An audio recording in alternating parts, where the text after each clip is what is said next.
Selamat pagi teman-teman.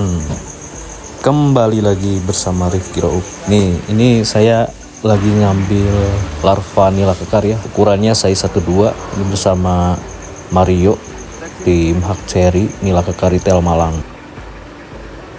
Istimewa ya. Iyalah istimewa. Sip. Jadi kami itu ngejemput larva di daerah exit tol Ciperna, Kuningan. 300.000 ekor kirim ke Bandung, lalu sisanya diambil sama saya. Jadi kami ketemuan lah di daerah exit tol Ciperna. Nah dari situ kita distribusikan ke para petani. Ini sedang perjalanan dari Kuningan menuju arah Tasikmalaya. Mohon maaf sebelumnya kami mute ya, karena ditakutkan copyright. Soalnya ini perjalanan sambil play music. Sebelum lebih lanjut, jangan lupa di like, di subscribe, dan tekan tanda lonceng.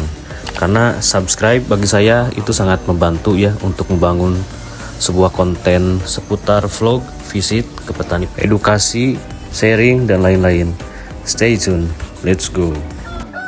Jadi ini larva size 12 per tanggal 7 November kami tebar kurang lebih 55.000 ekor ya. Dan setelah tebar ini di usia kurang lebih 2 minggu udah mulai pada naik ke permukaan ya ikannya. Tuh, lihat teman-teman bisa lihat ikannya pada nyamperin. Lalu di minggu pertama sampai di minggu kedua saya itu menggunakan pakan ukuran min 3 atau pakan ukuran 3 ya. Itu dibikin halus pakannya, mau digiling itu atau mau di blender juga bisa. Nah setelah pakannya udah jadi tepung baru ditebar, sehingga ketika pemberian pakan itu bisa lebih menyeluruh ya di kolamnya. Bedanya dengan menggunakan bibisan pakan itu biasanya yang terjadi ukuran deviasi ukurannya itu kurang merata ketimbang dengan menggunakan metode pemberian pakan secara terapung. Akan tetapi tetap kita kembali lagi ke perlakuan terhadap ikan tersebut. Bisa jadi dengan menggunakan sistem pakan yang dibikin pasta atau dibibis pakannya itu bisa, tapi harus per 1 meter jaraknya atau titiknya, biar sehingga si ikannya itu lebih merata, kurang lebih seperti itu. Kalau misalkan pemberian pakan dengan pasta itu di ujung ke ujung itu kurang efektif sebetulnya, tetapi kebanyakan yang terjadi di petani yang saya lihat seperti itu. Di minggu ketiga baru mulai masuk ukuran pakan di 0,8 atau 0,5. Bisa disesuaikan sama teman-teman ukuran ikan dan ukuran pakannya ya. Kalau di kolam kami ini biasanya melakukan penyemblingan. Kenapa harus melakukan penyemblingan rutin per 1 minggu atau per 10 hari? Biar si takaran pakannya itu terukur dan sehingga bisa lebih akurat ketika pemberian pakannya. Cuman itu tetap ya kondisional. Jadi ini penyemblingan di umur ikan 37 hari ya dari pemberian pakan. Ini rata-rata bobot per ekornya ketemu di 3,8 gram. Saya sampling itu 30 ekor ya, lalu ditimbang. Sejauh ini untuk pemberian pakan itu saya selalu menggunakan feeding rate teman-teman.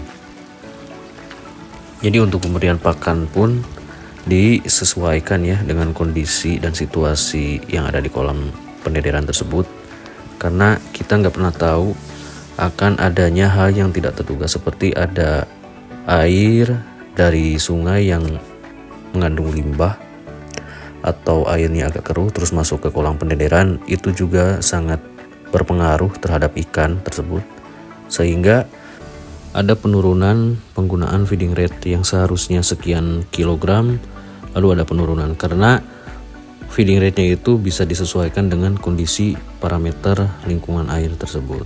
Dan dilihat juga ikannya kondisinya seperti apa, begitu teman-teman. dikarenakan ini pendederannya di kolam konvensional, sehingga banyak faktor-faktor tertentu yang menyebabkan adanya ikan nafsu makannya kurang, terkadang airnya keruh juga gitu kan. Itu hal-hal yang tidak kita ketahui. Jadi untuk teman-teman yang menggunakan pendederan media kolam konvensional harus selalu maintenance ya, apapun itu. Yang kami alamin di minggu ketiga sampai di minggu keempat itu terjadi banyaknya kematian dalam per satu hari itu dari 30 sampai 50 ekor ya dalam satu hari, kurang lebih itu selama 1 minggu ya teman-teman. Penyebabnya itu belum pasti. Yang jelas saya yakin dan saya percaya itu bahwa kematian tersebut karena faktor parameter lingkungan air. Contoh, ketika cuaca jelek ya, banyaknya curah hujan itu juga bisa mempengaruhi. Lalu adanya limbah yang mengalir dari sungai ke kolam itu juga sangat berpengaruh. Lalu solusi kami yang lakukan, saya menggunakan bibisan amoxicillin ketika terjadi seperti itu teman-teman. Untuk dosisnya rata-rata saya menggunakan bibisan amoxicillin itu 1 tablet amoxicillin untuk 5 kilo pakan, dan itu diberikan 3 hari sekali ya, pagi siang sore, hanya untuk daya tahan tubuh si ikan biar supaya lebih bagus begitu teman-teman.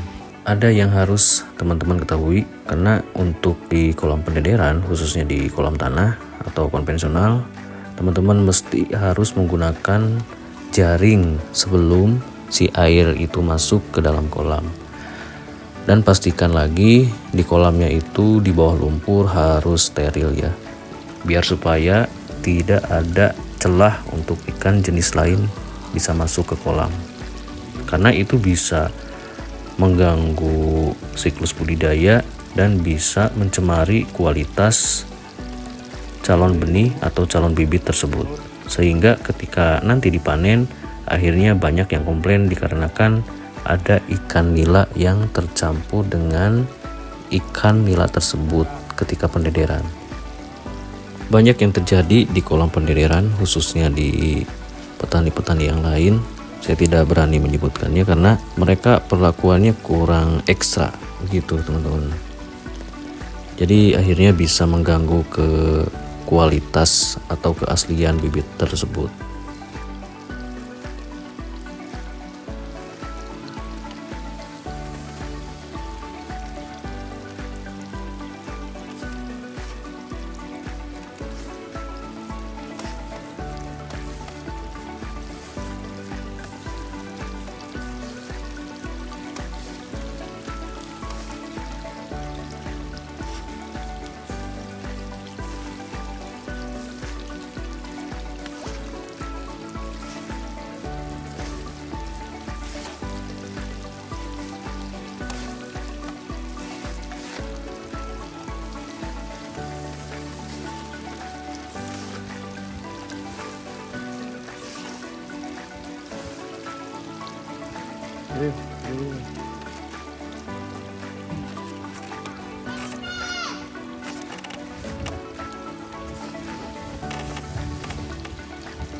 Empat, 8,